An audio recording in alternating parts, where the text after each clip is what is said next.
პირველ რიგში მინდა მეულოცო აჭარის ავტონომიური რესპუბლიკის მთავრობის ახალ თავმჯდომარეს დღეს ოფიციალურად დამტკიცება თანამდებობაზე.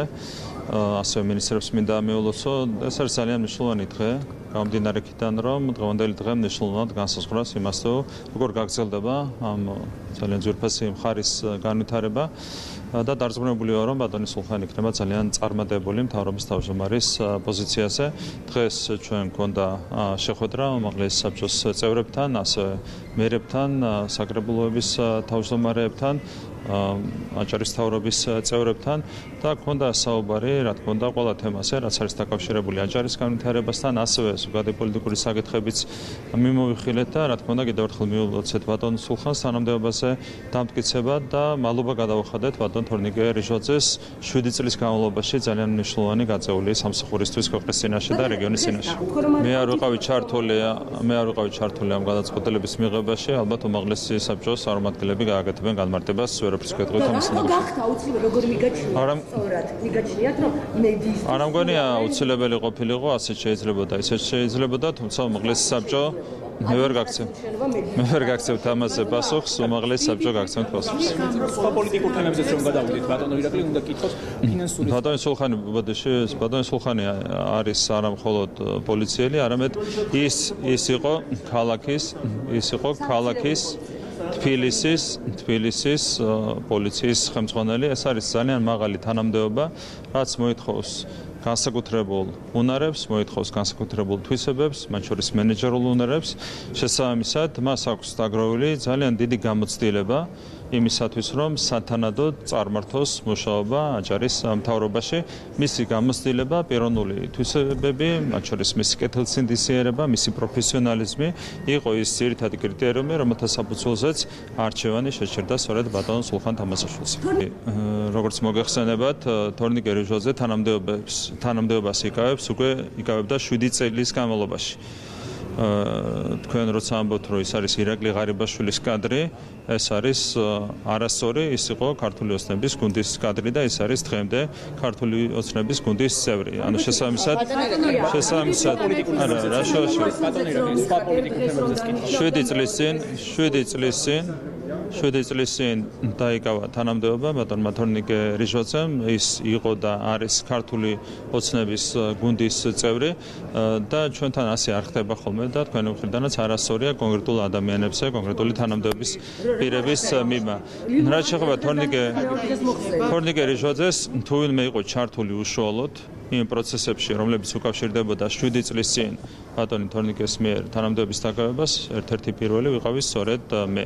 აქედან გამომდინარე, ეს არის სერიალი სპეკულაციები. რაც შეეხება ბატონი თორნიკეს გადაწყვეტილებას, მან მიიღო ეს გადაწყვეტილება და ალბათ უმჯობესია, რომ თავად გააკეთოს თუ საჭიროდ ჩათვლის კომენტარი საკუთარ გადაწყვეტილებასთან დაკავშირებით. მე კიდევ ერთხელ მინდა მადლობა გადავუხადო თორნიკე რიჟვაძეს იმისათვის, რომ ის 7 წლის განმავლობაში პროფესიონალიზმით და ღირსებით ემსახურებოდა აჭარას მნიშვნელოვანეს მხარეს და მის განვითარებას. Deep State-მა თქვენ ნახეთ, რომ უკრაინაში ომის გახანგრძლივება დაავალა ევროპულ სტრუქტურებს, მანამდე ამერიკული სტრუქტურებიც იყო ჩართული ამ პროცესში. ეხლა თავიდან ბოლომდე ექსკლუზიურად Deep State-მა დაავალა ევროპულ სტრუქტურებს უკრაინაში ომის გახანგრძლივება. იგივე ხდება სწორედ ორგანიზაციების დაფინანსების კუთხითაც, ამერიკული ფონდებიდან აღარ ფინანსდება ანტისახელმწიფოებრივი პროცესები, მათ შორის ჩვენს ქვეყანაში და სხვა ქვეყნებში და ეს ტვირთის თავის თავზე აღებინეს ევროპულ სტრუქტურებს, რაც ძალიან სამწუხაროა, თუმცა თქვენ იცით, რომ მანამდე ორი ფრონტიდან გვიდევდნენ და აქაც მოახერხეთ საკუთარი ეროვნული ინტერესების დაცვა, თუ ევროპული სტრუქტურებიდან, ევროპული ბიუროკრატიის მიერ მოხდება ანტისახელმწიფოებრივი ქმედებების დაფინანსება, ამასთან დაკავშირებითაც ბუნებრივია გვექნება ჩვენი რეაგირება, ჩვენ უნდა დავიცვათ ბოლომდე ჩვენი ეროვნული ინტერესები.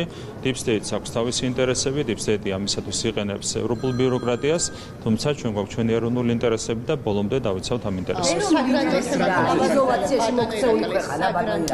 ეროვნული ინტერესი არის იმის არ დაშვება, რაც მოხდა უკრაინაში. უკრაინაში იყო და არის ომი, განადგურება, უზარმაზარი მსხვერპლი რა თქმა უნდა, ამის საბრძოლოდ არის, ასე ვთქვათ, კარგი თანამშრომლობა ევროპულ ბიუროკრატიასთან, მაგრამ მერწმუნეთ უკრაინელი ხალხისთვის ეს დიდი ვერაფერი ნუგეშია. ჩვენი ამოცანა არა, მაგას არ ვამბობ. მე გაჩვენეთ რა სურათია დღეს უკრაინაში და მინდა შეგახსენოთ შეგახსენოთ, რომ საქართველოში ჩვენ მოვახერხეთ ამ სცენარის თავიდან არიდება, მეორე ფრონტის თავიდან არიდება და ამის გამო არის გაგულისებული deep state და ამაში და შესაბამის ქმედებებში იყენებენ ევროპულ ბიუროკრატიას. ინტერესი თუ სადმე გატარდა, ეს არის უკრაინაში, გამომდინარე იქიდან, რომ რუსეთმა განავრცო საკუთარი ოკუპაციის არეალი უკრაინაში 2.5-ჯერ. დღეს რუსეთს დღეს საჩან შედეგი მითხარ რაც შეხება ევროპას ნახეთ სად უნდა ჩანდეს რუსეთის დავალებებს რაც შეხება ევროპას თეორიულად წარმოიდგინეთ თქვენ რომ 2022 წლის ივნისში მოგვანიჭეს კანდიდატის სტატუსი. მერე რამდენიმე თვეში გაგვიხსნეს მოლაპარაკებები და გაგრძელდა ეს პროცესი. არა, ერთ სამი. თქვენ წარმოიდგინეთ, რომ ივნისში მოგვანიჭეს სტატუსი, ხო? წარმოიდგინეთ მარტივად. ხო იქნებოდა ჩვეულებრივად გაგრძელებული ურთიერთობები. მაგრამ ვიღაცას მოუნდა, რომ კანდიდატის სტატუსი გამოიყენებინა საქართველოს წინააღმდეგ, რათა ჩვენი ქვეყანა ჩაერთო ომში. რომ მოენიჭებინათ სტატუსი, არავითარი პოლემიკაც კი არ იქნებოდა ევროპულ სტრუქტურებთან. ჩვენ ვთქვით, რომ აღარ ვაჩერებთ ჩვენს საქმიანობას ევროპის საბჭოს საპარლამენტო ასამბლეაში, ახლა პრაქტიკულად გადასაწყვეტიც არაფერი აქვს, ჩვენი მხრიდან არის შეჩერებული ჩვენი საქმიანობა საპარლამენტო ასამბლეაში. კითხავთ ოპოზიციაზეც თვითმმართველობის არჩევნები გვიახლოვდება, მიიღებს თუ არა თქვენი შეფასებით მონაწილეობას, ან რა შანსები შეიძლება გქონდეს ოპოზიციას საქართველოში? ნუ საერთოდ ჩვენთვის საინტერესო არ არის გამომდინარე იქიდან, რომ ჩვენ ვფიქრობთ წინა არჩევნებზე, გულისხმობ საპარლამენტო არჩევნებს, წინა არჩევნებზე ნაჩვენები შედეგის გაუმჯობესებას წინაზე ავიღეთ 54%, ვფიქრობ, რომ აქ შეგვიძლია კიდევ უფრო მაღალი შედეგის მიღება და დარწმუნებულია, რომ 64-ვე მუნიციპალიტეტში ჩვენ მოვიგებთ როგორც მერის, ისე საკრებულოს არჩევნებს. სენატორი შაჰინი იმედ გაცნობილია, რომ ანაკეის მმართველ ხორცს ჩინური კომპანია არ აშენებს, ეს იქნება როცა ტენდერში არც ერთ ამერიკულ კომპანიას არ მიუღია მონაწილეობა, როგორი არის თქვენი? არ ვიცი, ეს ძალიან ძიმედ შესაძლებელი განცხადებებია, რასაც ვისმენთ ანაკლიასთან დაკავშირებით. თქვენ იცით, რომ ჯერ ანაკლიის პროექტი იყო კონკრეტული კონსორციუმის ხელში, რომელსაც ხელმძღვანელობდა ხაზარაძე, ხო, დღეს უკვე პოლიტიკოსი, ეგრეთ წოდებული პოლიტიკოსი ხაზარაძე. მას ჰქონდა ყველანაირი შანსი, რომ მოეზიდა ამერიკული ინვესტიცია. 0. ან მან რატო ვერ მოიზიდა, ან ამერიკელები რატომ არ დაინტერესდნენ. შემდეგ გამოცხადდა ოფიციალური ღია პროცედურა, ხო? რატო არ შემოიტანა არც ერთმა ამერიკულმა კომპანიამ? როცა ხარ ამერიკელი და არ მოგწონს ჩინური კომპანიის მონაწილეობა რაღაც პროექტში, მაშინ შემოგეტანა შენ განაცხადი. ნუ ცარიელი სპეკულაციები არ ვიცი ხარ. ეს არის deep state-ის, ქალბატონი შაჰინიც არის deep state-ის ერთი მორიგი, ასე ვთქვათ, თანამშრომელი და ამიტომ აკეთებს ასეთ განცხადებას. დაგისრულებიათ გრანტების თემა, შეიძლება რომ ამოწუროთ ეს თემა. აი ევროკომისიის განცხადება. ხო, ნუ გრანტებზე არ ვიცი. კიდევ ერთხელ გავიმეორებ, რომ რასაც ჩვენ ლაპარაკობდით 3 წლის განმავლობაში, ახლა იგივეს იმეორებს ამერიკის ახალი ადმინისტრაცია და იმეორებს უკვე ევროპული კომისია, ხო? საქმე არის მარტივად. ყველამ ძალიან კარგად ვიცოდით, რომ კონკრეტული ფინანსები გამოიყოფოდა საქართველოში რევოლუციური პროცესების დასახალისებლად. ვინმე მალავს, რომ კონკრეტული ყველაზე მდიდარი NGO-ები პირდაპირ იყვნენ ჩართული რევოლუციურ პროცესებში. სცენაზე ავიდნენ 2022 წლის ივნისში, მთავრობის გადადგომა მოითხოვეს NGO-ებმა. ვინ ეკითხება NGO-ს მთავრობის ყოფნა არ ყოფნას, ხო? ეს არ არის NGO საქმე. ასეთი მოთხოვნა შეიძლება დააყენოს პოლიტიკურმა სუბიექტმა. მაგრამ არა უცხოეთიდან დაფინანსებულმა NGO-ებმა დააყენეს ასეთი მოთხოვნა.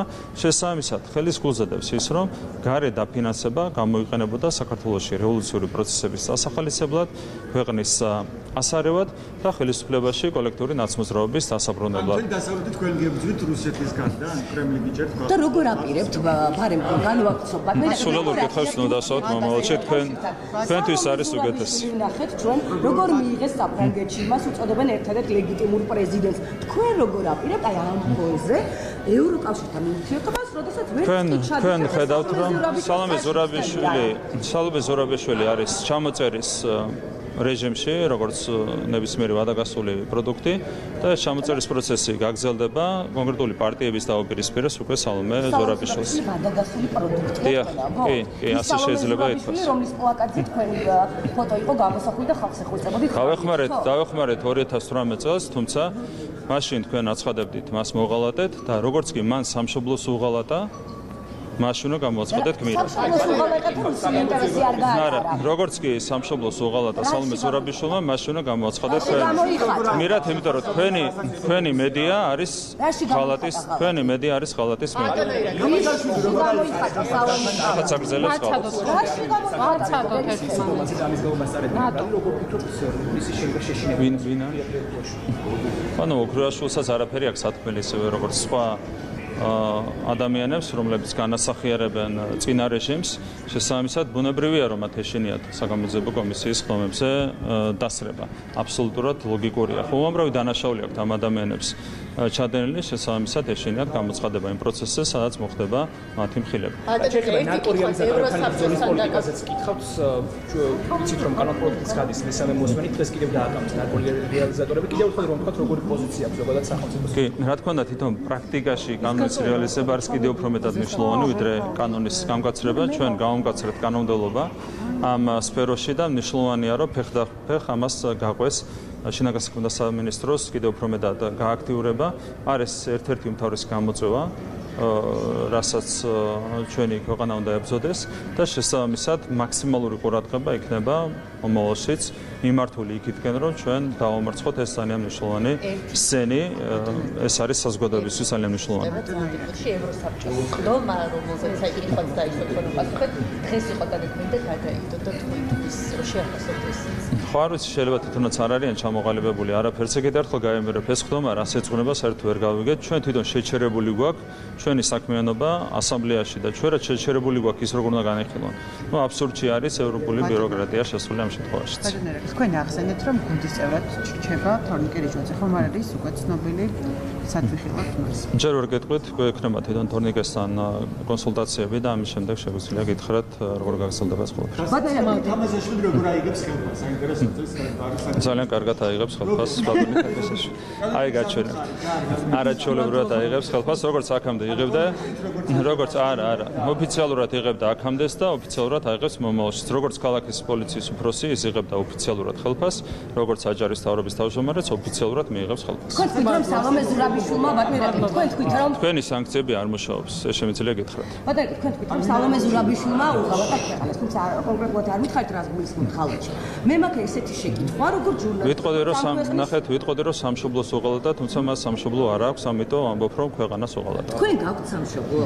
რა თქმა უნდა, საქართველოს არის ჩემი სამშობლო. საქართველოს თუ აი ამიტომ უნდა კითხოთ, როგორც ამ ქვეყნის მოქალაქემ, როგორც ჟურნალისტმა. თქვენ არ უღალატეთ ამ ქვეყანას და ამ ქვეყნის მოსახლეობის უმრავლესობას, მათ შორის ქართული ოცნების ამ მომრჩევლებს, რომლებსაც ევროკავშირისკენ სწრაფვა ღია და აქ დაფიქსირებული კონსტიტუციაშიც მე ვარ ნახეთ დავასრულებ, თუმცა თქვენ გამოხვედით და პირდაპირ თქვით რომ არ გვინდა, ამის შემდეგ მოხდა ის იზოლაცია, რაც ექსპრესიულია.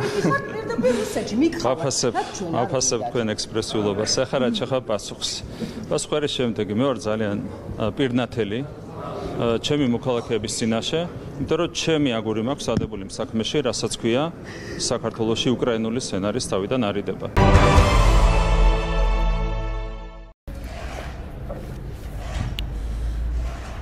გამარჯობათ მეგობრებო, მოგესალმებით ყველას. ახლა მინდა ერთ ძალიან მაგარ პროექტთან დაკავშირებით მოგაწოდოთ ინფორმაცია. ეს არის ახალი საავტომობილო გვირაბი, რომელიც ბაგებს პირდაპირ დააკავშირებს კავთარაძის ქუჩასთან და ამ პროექტთან დაკავშირებით უფრო დეტალურად გეტყვით თუ რა ეტაპზე ვართ, რა სამუშაოები მიმდინარეობს. ირაკლი ბენდელიანი არის ჩემთან ერთად, რომელიც უშუალოდ ხელმძღვანელობს აღნიშნულ მიმართულებას, ჩემი მოადგილე. ეს არის პროექტი, რომელიც ხორციელდება. მოდი ირაკლი კიდევ ერთხელ რო ავხსნათ თუ რა ტიპის სამუშაოები მიმდინარეობს. მოგესალმებით. ესე იგი ინტენსიურ რეჟიმში მიმდინარეობს გვირაბის სამუშაოები, კონსტრუქციული ნაწილის სამუშაოები სრულად დამთავრებული არის. დრო საიზოლაციო სამუშაოები არის ახლა დარჩენილი, ასევე გვირაბის შიდა განათების ნაწილი და მოასფალტება. ეს არის უკვე თვითონ გვირაბიდან ქავთარაძის ქუჩამდე შავიშვილის ქუჩა, აქაც აქტიურად მუშაობთ. რამოდენიმე გარაჟის დემონტაჟი დაგჭირდა, რათა გზა გაგვეგანიერებინა. ესე იგი, როგორც პროექტით არის ცნობილი, თითო მიმართულებითი მოძრაობები, ანუ ორზოლიანი იქნება, თითო მიმართულებითი მოძრაობები პირდაპირ ავტომობილები და დღეიდან დაახლოებით 1 თვის ვადაში უკვე სრულად დავამთავრებთ სამუშაოებს. ოკეი, მადლობა, ძალიან კარგი. მეგობრებო, მართლა ძალიან მნიშვნელოვანი პროექტია. ესე იგი, პირველი ეტაპი სამუშაოების ეს იყო საავტომობილო ხიდის მშენებლობა, რომელიც უკვე დასრულებულია და უამრავი ადამიანი იყენებს. ეს არის ბაგებისა და უნივერსიტეტის დამაკავშირებელი სამანქანე ხიდი. და მეორე ეტაპი იყო აღნიშნული გვირაბის მშენებლობა, რომელიც პირდაპირ ბაგებიდან წამოსულ ავტომობილებს დააკავშირებს შავიშვილის ქუჩის გავლით ქავთარაძის ქუჩას. რა თქმა უნდა, ეს მოგცემს იმის საშუალებას, რომ მოხდეს ნაკადების გადანაწილება, უნივერსიტეტის ქუჩასაც ექნება ნაკლები დატვირთვა და მოძრაობაც განიტვირთება, მოხდება ნაკადების გადანაწილება და ძალიან მიხარია, ძალიან მაგარი პროექტია, ერთი თვე დაჭირდება მთლიანად სამუშაოების წარმოებას და ერთ თვეში უკვე დასრულებული იქნება ყველანაირად და შესაძლებლობა გვექნება გამოვიყენოთ აღნიშნული გზის მონაკვეთი. ეს იყო რის თქმაც მინდოდა, დაგემშვიდობებით, მშვიდობიან დღეს გისურვებთ ყველას და წარმატებულ დღეს აბადროებით.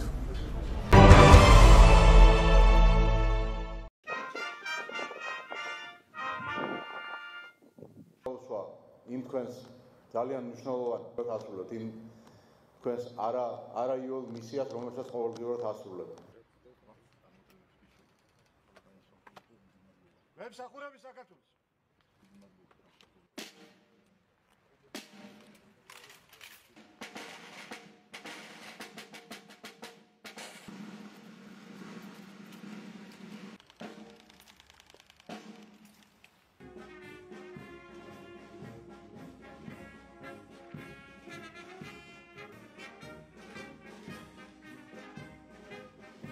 დიდი მადლობა მინდა გითხრათ ბატონებო იმისთვის, რომ თქვენ ხართ ერთ-ერთი ღირსეული და გამორჩეული ქვედანაყოფი არა მარტო ეროვნულ გვარდიაში, არამედ ზოგადად თავდაცვის ძალებში და თქვენს მიერ ყოველდღიურად შესრულებული, ყოველდღიურად გაწეული ღვაწლი ძალიან მნიშვნელოვანია ჩვენი ქვეყნისთვის, ძალიან მნიშვნელოვანია ჩვენი თავდაცვის ძალებისთვის და თქვენ ხართ კიდევ ერთხელ ერთ-ერთი განსაკუთრებული ერთ-ერთი გამორჩეული და განსაკუთრებული ქვედანაყოფი.